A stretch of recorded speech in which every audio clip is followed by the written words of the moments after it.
Este vídeo é livre para todos os públicos. Versão brasileira, máquina de dublagens.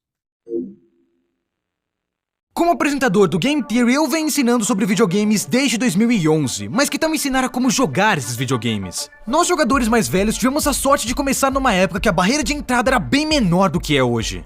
Enquanto eu crescia, os jogos e seus controles respectivos naturalmente cresceram comigo. Meu primeiro console foi o Nintendinho do meu pai, e isso significa que tudo que eu precisava entender eram 2 botões e 4 direções. Se você colocasse um controle de PlayStation 5 no colo de uma criança dos anos 80 e pedisse pra ela jogar o mais novo Call of Duty, eu garanto que a mente dela entraria em colapso. Com 4 botões, 2 gatilhos pra cada dedo, 2 analógicos, um direcional, um touchpad, e se você pressionar os analógicos, sem dúvida eles fazem algo também. Então não é de se surpreender que haja cada vez mais discussões online sobre como é a experiência de jogar pra não gamers. Mas não é só com o controle que temos que lidar. Se eu te perguntasse qual seria o jogo que você daria pra uma pessoa que quer começar a jogar videogames, qual seria a sua resposta? Muitas pessoas já diriam de cara Mario, no entanto já pensaram o quão complicado é até mesmo um jogo tão simples como o primeiro jogo de Mario? Exemplo, o botão de B é usado pra correr, mas apenas se você o segurar. E boa sorte tentando superar os obstáculos se você não estiver correndo e pressionando o botão de pulo ao mesmo tempo. Nós já estamos usando 2 botões simultaneamente, e se isso não fosse complicado o suficiente, o que acontece quando o Mario pega uma flor de fogo? De repente, o botão B também é usado pra lançar bolas de fogo.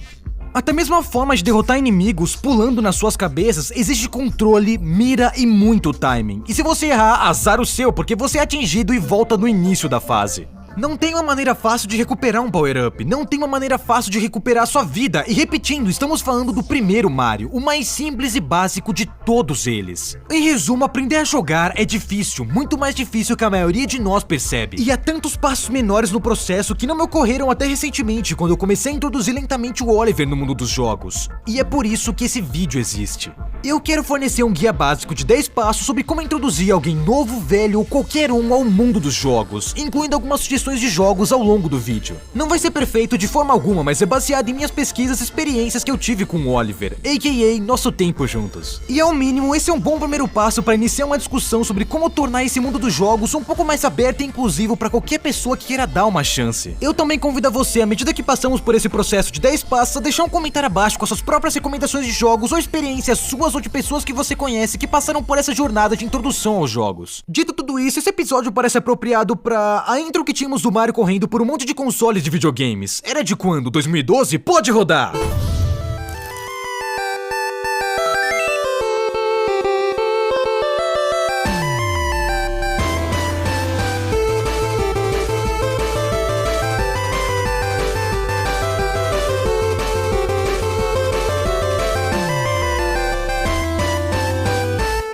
Teorias restam. Olá, internet! Bem-vindos ao Game Theory! O programa que vem arruinando sua infância gamer há 13 anos. Então, que tal hoje construirmos algumas infâncias gamers novas? Bom, como eu mencionei antes, o Oliver começou a mostrar interesse em jogos, o que é incrível, mas também coloca muita pressão sobre mim como um pai para ser um bom mentor na sua jornada gamer. Quais jogos devo fazer eu jogar primeiro? Ele deveria começar por jogos que eu mais gostei quando era criança, ou isso é arriscar frustrá-lo se forem muito difíceis para ele? Podemos tentar jogos infantis, mas pela minha experiência, muitos deles não são exatamente os melhores para iniciantes. Assim como o recém-lançado jogo do Blue, projetado para ser o primeiro jogo das crianças, e falha tanto como jogo, tanto como uma ferramenta de ensino. Olha só como eu vou rushar a fase.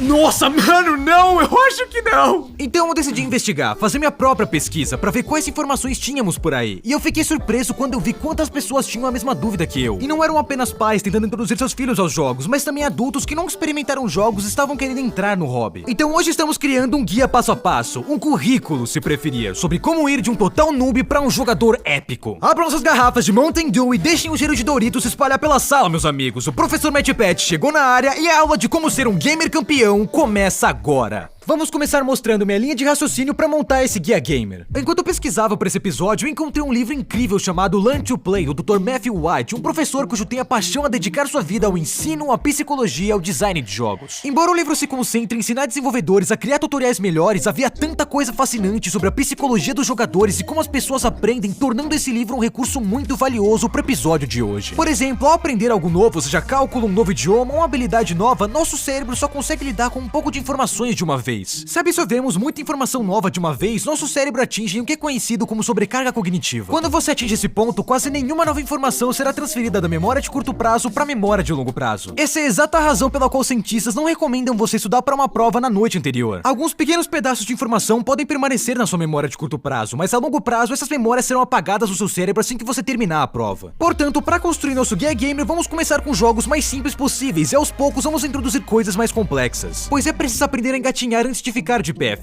antes de andar e andar antes de correr. Então, sem mais delongas, é hora de começar a lista. Nível 1, controles de toque e movimento. Iniciando a nossa jornada de 10 passos, vamos começar com a configuração de controles mais simples possível, que nesse caso é nenhum controle. Eu estou falando de touchscreen e controles de movimento. Veja bem, a primeira barreira que qualquer novo jogador terá de superar para construir uma relação com os jogos é a abstração. A ideia é que suas ações aqui no mundo real estão afetando as coisas lá no mundo digital. Um controle ou um teclado com botões que não parecem fazer sentido é meio desconexo para quem tá começando quando eles olham o que tá acontecendo na tela. Mas controles de movimento ajudam muito nisso. Se eu balançar meu braço e de repente ver uma espada balançando na tela, ou se eu der um soco e ver o personagem atacar de maneira semelhante, isso faz sentido intuitivo pra mim e pro meu corpo. Telas de toque também oferecem uma sensação parecida, mas com um benefício ligeiramente diferente. Elas não exigem habilidade. Segurar controles e pressionar botões é um trabalho preciso que requer habilidades motoras muito treinadas. No entanto, tocar e deslizar em uma tela é muito menos exigente, tanto cognitivamente quanto fisicamente. Dito isso, eu gostaria de levantar alguns pontos importantes para jogadores mais jovens em relação ao tempo de exposição a essas telas. Quando se trata de tempo de tela, a Academia Americana de Pediatria recomenda que as crianças sejam mantidas completamente afastadas de telas até pelo menos 18 meses de idade, com chamadas de vídeo sendo a única exceção. Todos temem uma criança armada com iPad. Pessoalmente, para eu e a Steph, mantemos o Oliver fora das telas por pelo menos 2 anos, e quando finalmente abrimos essa porta, foi apenas através de aplicativos educacionais muito bem selecionados e supervisionados por nós. A academia recomenda não mais que 1 hora de tempo de tela por dia até os 5 anos de idade, e a gente teve muito sucesso com o Oliver com cerca de 30 minutos por dia. E enquanto aos jogos, eu não poderia recomendar nada melhor que a Khan Academy Kids. É um aplicativo gratuito com jogos educacionais que abrangem coisas como leitura, memória e matemática sem nenhuma microtransação. Também tem gráficos que mostram o progresso da sua criança com base no seu nível de habilidade nos tópicos apresentados. Outras menções honrosas que eu gostaria de fazer aqui são, por exemplo, o jogo do quebra-cabeça, que oferece muitos quebra-cabeças grátis onde podemos escolher jogar na dificuldade fácil, média ou difícil. Polygrams, um fantástico jogo de Tangram que, pagando uma pequena quantia, você pode jogar sem anúncios. E por último, temos a coletânea de aplicativos da Lucas & Friends, que cobre desde quebra-cabeças e colorir até matemática e soletração. Basicamente, os jogos não têm que ser tão complexos no momento, podendo ser mais considerados como experiências, onde tocar numa tela pode mover algum tipo de ação. E quando se fala de controles de movimento, acredito que todos aqui conheçam o campeão, Wii Sports. Ele é o 4º jogo mais vendido da história por um motivo. Ele foi um jogo que abriu as portas para uma nova geração de gamers, tanto jovem como velha. Títulos mais recentes, como o Anti-Switch, são legais, mas não chegam nem perto em termos da simplicidade e jogabilidade do original. Eu vejo algo, faço o movimento e funciona e faz sentido. Nível 2, apenas um joystick ou D-pad. Ok, agora que você entende que você interfere no mundo digital, é hora de guardar seus Wiimotes e seus iPads e passar pros controles de verdade. E procurando na internet por recomendações sobre qual idade introduzir alguém aos consoles, de 4 a 6 anos costuma ser a resposta. É por volta dessa idade que as crianças conseguem desenvolver a habilidade motora para coisas como abotoar e desabotoar camisas por si próprias. O que significa que também devem ser capazes de segurar um controle e pressionar um botão ao mesmo tempo. Então, se nosso iniciante é velho bastante para se vestir sozinho, eu diria que é hora de passar ele pro próximo nível do passo a passo, os consoles. No entanto, a maioria dos controles atuais seriam muito complexos para um novo jogador iniciante começar. Então é muito importante simplificar tudo o que for possível e começar com o mais simples, que seria um joystick ou um D-pad, sem botões. Essa parte do processo é toda sobre dominar como se mover em um espaço virtual, então vamos deixar-os confortáveis com a ideia de controlar um personagem na tela com um joystick físico. Quando chegamos nessa parte do processo com Oliver, tivemos ótimos resultados com a franquia Super Monkey Ball. As crianças já estão acostumadas a enrolar bolas e mirar em objetivos, então o conceito não precisa de muita explicação. Adicione-se ao fato do jogo não ter nenhum diálogo e os personagens serem macacos fofinhos, e isso torna esse o jogo perfeito. De todos os jogos da franquia, eu recomendo especialmente o Super Monkey Ball 3D pro 3DS, pois ele é bem tranquilo. Jogos mais recentes da série Monkey Ball aumentam a dificuldade rapidamente, mas o Super Monkey Ball 3D tem canaletas espalhadas em quase todo o jogo, garantindo que nosso novo jogador possa experimentar muito sucesso rapidamente, tendo o mínimo possível de frustração. E isso será uma boa transição pro próximo grande passo, que é um ponto que causa muita frustração: adicionar um botão. Nível 3, joystick com mais um botão com apenas uma função. Jogo 2D sem poder se perder. Certo, na próxima etapa da jornada é hora de introduzir o primeiro botão, o que pode não parecer um grande problema pra nós, mas é pra um novo jogador. Se mover enquanto pula ou ataca é uma grande conquista. Eu não consigo contar quantas vezes eu vi crianças morrendo no primeiro Goomba do primeiro Mario de Nintendinho. Para nós, super fácil, certo? Mas para a maioria dos jogadores iniciantes, aquilo se compara a um chefão. Para pular sobre ele, você precisa de precisão, timing e o pior ainda, de vários botões. E nada mata seu entusiasmo para jogar um jogo mais do que bater contra uma parede, ou nesse caso, um Goomba em câmera lenta. E é por isso que precisamos não só de um jogo 2D com um único botão, mas também um que seja impossível falhar. Esse é um grande salto de habilidade, o que significa que precisamos de um espaço confortável para poder explorar o jogo sem ser punido por cometer erros. Eu admito que jogos de desenho nem sempre são os melhores, mas Patrulha Canina está contudo um exemplo perfeito para essa etapa do processo de aprendizado. Ele é literalmente um jogo side-scroller 2D onde você pratica plataformas, e claro, nós temos ossos e medalhões coletáveis flutuando para incentivá-lo a explorar, mas nada disso é obrigatório para zerar o jogo. E o mais importante, não tem inimigos para te acertar ou buracos para cair, é puramente um jogo sobre você versus as plataformas, enquanto você se familiariza com a forma com que se movimenta num espaço 2D. O único problema é que seus diálogos não estão dublados, o que dificulta um pouco para jogadores que ainda não sabem ler legendas. Tem alguns momentos que você precisa pressionar outros botões para eventos especiais, mas esses momentos não são tensos e eles já começam a construir uma consciência do controle completo sem pressão nenhuma.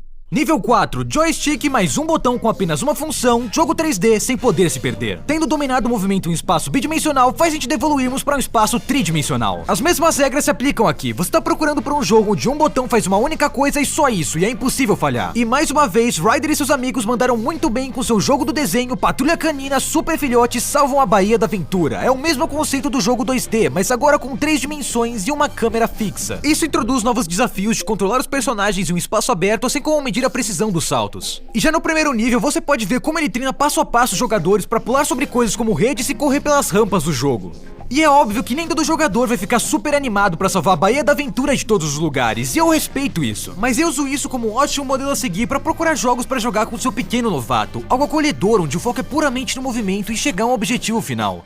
Nível 5, joystick mais um botão com apenas uma função, jogo 2D podendo se perder. Certo, agora que conquistamos o obstáculo de se mover e pular em espaços 2D e 3D, podemos começar a adicionar obstáculos inimigos reais. Sabe, as coisas que são destinadas a impedir nosso progresso. E se lembre do que eu comentei anteriormente sobre Mario, queremos um jogo onde um botão faz uma única coisa, e essa coisa tem que permanecer consistente praticamente o tempo todo. Essencialmente, queremos um jogo que seja puramente sobre correr e pular, mas agora com mais obstáculos. E não há jogo melhor que se encaixe nesses requisitos que nosso querido ouriço azul, Sonic the Hedgehog, especificamente a coleção Sonic Origins. Nós temos duas coisas brilhantes sobre o Sonic que realmente destacam muito nessa parte do nosso treinamento. Primeiro, pressionando um botão, você tá tanto pulando e atacando ao mesmo tempo quando se transforma em um Spinball. Ao contrário de Mario, que sempre tá vulnerável e precisa pousar na cabeça do inimigo, pulando o Sonic não só tá em movimento, mas também tem a chance de eliminar o que quer que toque. Segundo, o sistema de anéis do Sonic é um divisor de águas. Os anéis são abundantes e desde que você consiga rapidamente pegar mais um anel, você tá pronto pra continuar. Você não precisa procurar mais vidas nem de power-ups adicionais, desde que você priorize pegar aquele anel após ser atingido pra ficar praticamente invencível. Dito isso, jogos de Sonic tendem a ficar mais rápidos, o que os torna mais difíceis, mas também dá aos novos jogadores uma sensação de progresso intensivo. É eletrizante atingir essas molas e passar por essas rampas. E com o tempo, os reflexos dele vão melhorar. O maior desafio dos jogos de Sonic são as lutas contra o Dr. Robotnik, mas novamente, a Sonic Team teve uma solução na forma de um dos melhores personagens de todos os tempos, Tails. Tails é invencível, então desde que você assuma o controle de Sonic e apenas evite o chefe quando só ajuda a pegar os anéis, isso dá ao iniciante uma chance de praticar contra um grande vilão com menos frustração. E derrotar um chefe por conta própria vai soar como uma grande conquista pra eles, aumentando a confiança imediatamente. Honestamente, foi assim que o Oliver conseguiu zerar os jogos de Sonic 2 e 3 praticamente sozinho a esse ponto. Com um bônus adicional pra coleção Sonic Origins, ele abre mão das vidas e dos continues, permitindo que novos jogadores se concentrem na prática e se aprimorarem, em vez de ter constantes perdas tediosas. Nível 6, joystick com mais um botão com várias funções. Agora estamos em uma fase da jornada muito importante, e é aqui que enfrentamos uma escolha crucial, onde adicionamos outro botão ou adicionamos várias funções para um único botão. De acordo com estudos realizados em indivíduos com mobilidade limitada, controles de um botão com várias funções tendem a oferecer melhores resultados, então vamos seguir com isso. E por isso vamos passar para um jogo de corrida amado por todos, Mario Kart 8 Deluxe, e imediatamente isso deve levantar algumas dúvidas. Pois olhando para o esquema de controles de Mario Kart, você percebe que vai precisar de mais de um botão, porque tem aceleração, frenagem, derrapagem e direção. E bem, enquanto as configurações básicas do Mario Kart exigem que você faça tudo isso sozinho, o Mario Kart 8 adicionou uma configuração de acessibilidade, permitindo que novos jogadores desfrutem do jogo com a função de autoaceleração. Isso permite que novos jogadores se concentrem na direção do carro e no arremesso de itens. Considerando que diferentes itens fazem diferentes coisas, isso vai ajudar a desenvolver o aspecto estratégico de usar recursos no momento certo, ajudando em muitos outros jogos. E uma das coisas que eu mais amo em Mario Kart como parte dessa jornada específica do jogador é que você pode ajustar muito precisamente a dificuldade, tanto por meio da seleção de pistas quanto ajustando as cilindradas. E a IA dos corredores do jogo se adapta ao seu desempenho nas corridas, garantindo que qualquer novo jogador jogador nunca esteja fora de uma corrida comendo poeira, diminuindo sua frustração e humilhação por não chegar sempre em último lugar. Nível 7, joystick mais 2 botões, mas apenas um de cada vez. Finalmente chegamos ao nível do Nintendinho original de 1980, e é aqui que introduzimos o lendário botão B.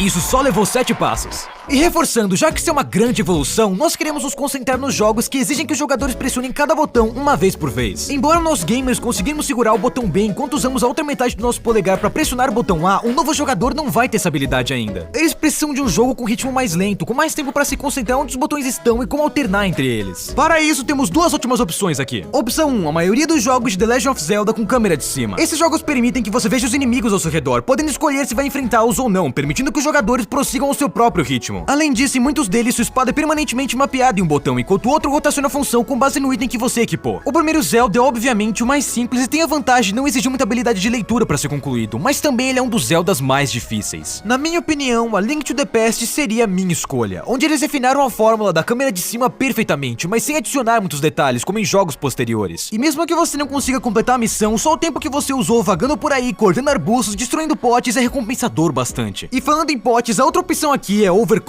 Se de alguma forma você não ouviu falar desse jogo antes, é um jogo cooperativo de culinária onde você e seus amigos são chefes em um restaurante e precisam cozinhar juntos para preparar os ingredientes, cozinhar a comida e servir os clientes famintos. O jogo começa bem fácil, mas com o passar do tempo os níveis ficam bem frenéticos. É notável que os controles são bem simples, com um botão para cortar e lançar e outro para pegar e soltar coisas. A natureza cooperativa do jogo também ajuda muito a melhorar a comunicação. E como bônus final, se nosso novo jogador estiver tendo problemas com os pedidos, você sempre pode pegar mais trabalho para você, para que todos possam progredir tendo a sensação que estão ajudando. Também temos como uma menção honrosa aqui o saudoso Pokémon. Veja bem, tem uma coisa importante a se considerar ao introduzir crianças aos jogos, especialmente RPGs, e isso é a leitura. Cada pessoa vai ser diferente quando se trata da sua habilidade de leitura. Se esse iniciante é uma daquelas crianças que devoram livros inteiros sem parar, isso talvez não seja um problema, mas em geral não é até os 7 ou 8 anos de idade que as crianças atingem um nível de leitura alto bastante para ler literatura básica. E quando se trata de ler para aprender novas informações ou habilidades, você sabe o tipo de coisa que você tem no RPG. Isso normalmente não se desenvolve até pelo menos os 9 anos de idade. Se você tiver por aí, Pokémon é perfeito, com um menu simples, personagens fofos e um layout básico de botões que o torna o RPG perfeito para apresentar alguém ao gênero. Nível 8, joystick mais 2 botões, 2 de cada vez. Agora chegamos ao passo 8, onde vamos adicionar a necessidade de pressionar e segurar vários botões ao mesmo tempo. E adivinhem para o que estamos prontos? Super Mario Bros 1.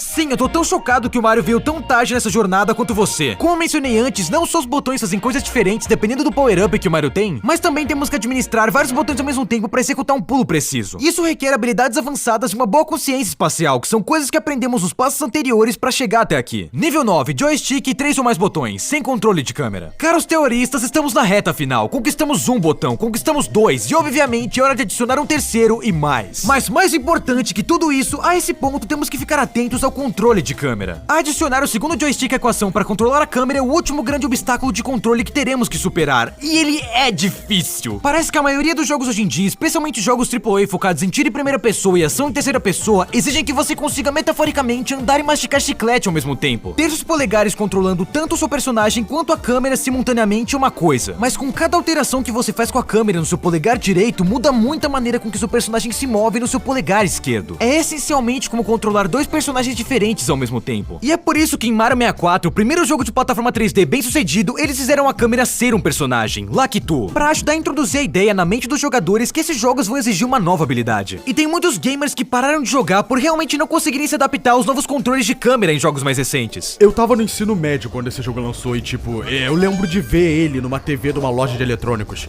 E eu fiquei muito chocado. Então antes de adicionar aquele segundo joystick, vamos só jogar um último jogo com mais botões e um espaço 3D onde a câmera já é controlada pra gente. Eu recomendo Super Mario 3D World. Ele possui todos os desafios de um jogo 3D, mas sem sobrecarregar você com controle de câmera. Nível 10, 2 joysticks. Então estamos aqui, a etapa final, adicionando um segundo joystick. E é aqui que tudo se junta. Os vários botões que fazem múltiplas coisas ao mesmo tempo, os ambientes 3D com câmeras totalmente controláveis, momentos tensos de precisão e um local pra aprender sem estar no nível de dificuldade de um Dark Souls. E pra isso eu tenho duas recomendações. A primeira é uma franquia que há pouco tempo tempo entregou o controle de câmera pro jogador, e é uma franquia que eu amo, Pokémon. Pokémon Sword and Shield, mas especialmente Pokémon Legends Arceus, são a primeira incursão de Pokémon no mundo dos controles de câmera 3D, e como resultado eles tornaram isso o mais acessível possível. No entanto, se você quiser algo mais intenso, nós temos Super Mario Odyssey. É Super Mario Odyssey o jogo mais difícil existente? Não, na verdade as plataformas são muito mais generosas que títulos anteriores, como 64 e Galaxy. Mas veja bem, esse é o ponto aqui. Nosso objetivo aqui não é ir do lixo ao luxo, nosso objetivo é dar aos novos jogadores uma amostra do que torna os videogames tão legais e sobrecarregá-los com anos de conhecimento gamer que já carregamos intuitivamente. E com essa base sólida, tudo a partir daqui só aumenta. O ritmo de jogo aumenta, os controles ficam mais difíceis, os movimentos mais precisos e as plataformas ficam menores, e assim vai. E aqui está, pessoal, o seu guia de 10 passos para iniciar alguém no maravilhoso mundo dos videogames. Mas antes de finalizar, eu tenho umas reflexões aqui. Em primeiro lugar, seja paciente. Isso é aprendizado e como qualquer aprendizado, vai levar tempo. Teremos progressos, mas também teremos alguns retrocessos. Também vale a pena dizer que se um jogo não estiver funcionando, só experimente outro. E se você estiver precisando de alguma recomendação para jogo, a commonsensemedia.org e a familygamingdatabase.com tem ótimas ferramentas que permitem procurar por jogos no seu console com base em idade, gênero e até complexidade dos controles. Mas realmente, para toda a análise e reflexão que fizemos aqui hoje, aqui tá um pequeno teste para você usar para saber se você tá fazendo um bom trabalho ensinando um novo jogador a como jogar videogames. Ele tá se divertindo? Se sim, você tá fazendo um ótimo trabalho. Mas ei, isso é só uma teoria dos games! Obrigado por assistir!